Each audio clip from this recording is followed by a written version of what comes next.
तो लीजिए प्यारे विद्यार्थियों, हमारे पास में आ चुका है आपका मासिक मूल्यांकन सितंबर 2025 के लिए कक्षा 9 का गणित विषय का पूरा पेपर और इस पेपर का पूरा सॉल्यूशन। जी हाँ प्यारे बच्चों, यहाँ से मैं आपको पूरा का पूरा पेपर विद सॉल्यूशन के साथ में बताने वाला हूँ।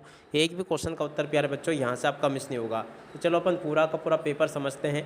देखो यहाँ पर आपसे क्वेश्चन पूछे हैं। देखो उस समय आपके पेपर के लिए 1 घंटे का होगा, पूर्णांक आपके पेपर के लिए 20 अंकों का होगा। इसी प्रकार का पूरा आपका क्वेश्चन पेपर देखने को मिलेगा। पहला क्वेश्चन पढ़ते हैं, सही विकल्प चुनकर लिखिए। सही विकल्प में पहला क्वेश्चन पढ़ते हैं, बिंदु -3, 5 किस चतुर्थांश में स्थित है। तो देखो इसका राइट आंसर प्यारे बच्चों आपका क्या आ जाएगा, द्वितीय चतुर्थांश में स्थित है। दूसरे नंबर का जो क्वेश्चन प्यारे बच्चों पूछा है, समीकरण 3x + 4y = 12 के लिए यदि y = 0 है तो x का मान क्या होगा। देखो प्यारे बच्चों इस क्वेश्चन का राइट आंसर आपका यह आ जाएगा, यूक्लिड के अनुसार एक बिंदु की कितनी विमाएँ होती है। देखो प्यारे बच्चों यूक्लिड के अनुसार एक बिंदु की जो ना 2 विमाएँ होती है। तीसरा चौथा क्वेश्चन पढ़ते हैं, समीकरण x = -2 किस अक्ष के समांतर एक रेखा है। देखो चौथे नंबर का जो क्वेश्चन पूछा ना, इस क्वेश्चन का राइट आंसर प्यारे बच्चों आपको लिखना होगा y अक्ष के समांतर एक रेखा है। और उसके बाद में देखो यहाँ पर आपसे ये क्वेश्चन पूछे गए हैं जिसमें कि आपको रिक्त स्थानों की पूर्ति पूरी करनी होगी। पहला क्वेश्चन प्यारे बच्चों मैं आपको बताऊं, बिंदु किस अक्ष पर स्थित है। तो देखो प्यारे बच्चों यहाँ से आपको लिखना होगा ये y अक्ष पर स्थित है।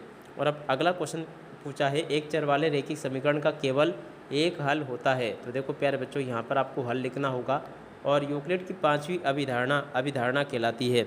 देखो प्यारे बच्चों यूक्लिड की 5वीं अभिधारणा कौन सी अभिधारणा कहलाती है।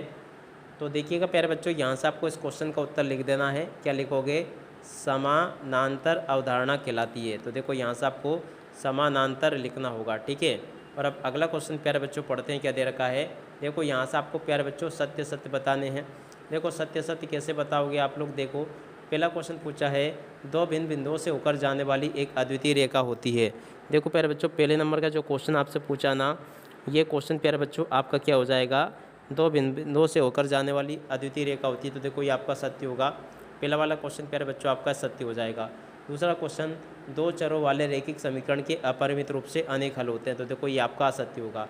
उसके बाद में देखो यहाँ से आपको इन क्वेश्चन के उत्तर बताने हैं, किसी बिंदु की y अक्ष से दूरी क्या कहलाती है। जी हाँ प्यारे बच्चों आप लोग यहाँ से इसको पढ़ लेना, प्रश्न क्या लिखा है आप लोग अच्छी प्रकार से समझे और सुने। देखो क्या प्रश्न है, किसी बिंदु की y अक्ष से दूरी क्या कहलाती है। तो देखो यहाँ से इस क्वेश्चन के उत्तर को प्यारे बच्चों आपको लिखकर बता देना है। y अक्ष से दूरी प्यारे बच्चों आपकी कहलाएगी भुज। तो देखो यहाँ से आपको भुज लिखना होगा। और उसके बाद में देखो अगला क्वेश्चन पूछा है, उस कथन को, देखो यहाँ पर क्वेश्चन पूछा प्यारे बच्चों देख लीजिएगा। क्वेश्चन लिखा है, देखो यूक्लिड के उस कथन को क्या कहते हैं जिसे सिद्ध करने की आवश्यकता नहीं होती है। तो देखो प्यारे बच्चों यहाँ से आपको क्या लिखना होगा। देखिए प्रश्न क्या कहता है आपका, आप लोग प्रश्न को समझना ज़रा।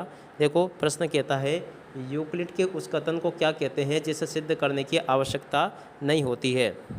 तो देखो इसका उत्तर प्यारे बच्चों आपका आएगा, इसको कहते हैं अपन परिकल्पना।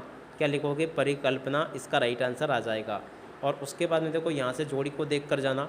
जोड़ी आपके पेपर में इस प्रकार से पूछी जाएगी, आप लोग देख लें इसको। देखो जोड़ी में पहला क्वेश्चन पूछा है, y अक्ष पर भुज का मान। तो देखो प्यारे बच्चों y अक्ष पर भुज का मान क्या होगा। तो देखो प्यारे बच्चों यहाँ से आपको लिखना होगा 0 होगा। और एक चर वाले रैखिक समीकरण, तो देखो ये आ जाएगा।